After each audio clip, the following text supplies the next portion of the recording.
আন্তর্জাতিক বাজারে আবারও ঊর্ধ্বমুখী হয়েছে অপরিশোধিত জ্বালানি তেলের দাম।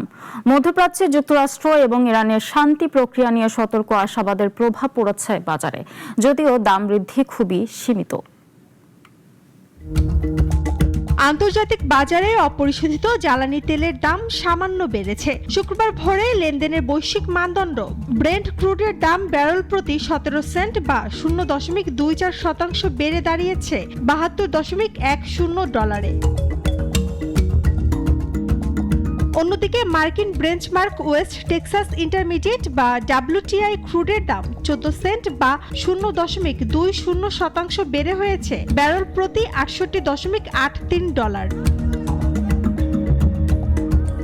বাজার বিশ্লেষকদের মতে যুক্তরাষ্ট্র ও ইরানের মধ্যে চলমান শান্তি প্রক্রিয়া নিয়ে সতর্ক আশাবাদের কারণেই এই মূল্য বৃদ্ধি দেখা গেছে। তবে হরমুজ প্রণালী দিয়ে তেল পরিবহন পুরোপুরি নিরাপদ হওয়ার বাস্তব প্রমাণ না পাওয়া পর্যন্ত বড় ধরনের ঝুঁকি নিতে চাইছেন না বিনিয়োগকারীরা।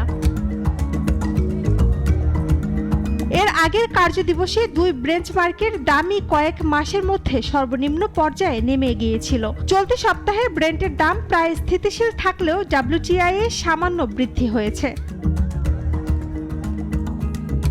এদিকে যুদ্ধবিরতির সুফলে বিশ্বের গুরুত্বপূর্ণ জ্বালানি পরিবহন রুট হরমুজ প্রণালী আবারও সচল হয়েছে। ফলে কুয়েতের তেল উৎপাদন উল্লেখযোগ্যভাবে বেড়েছে।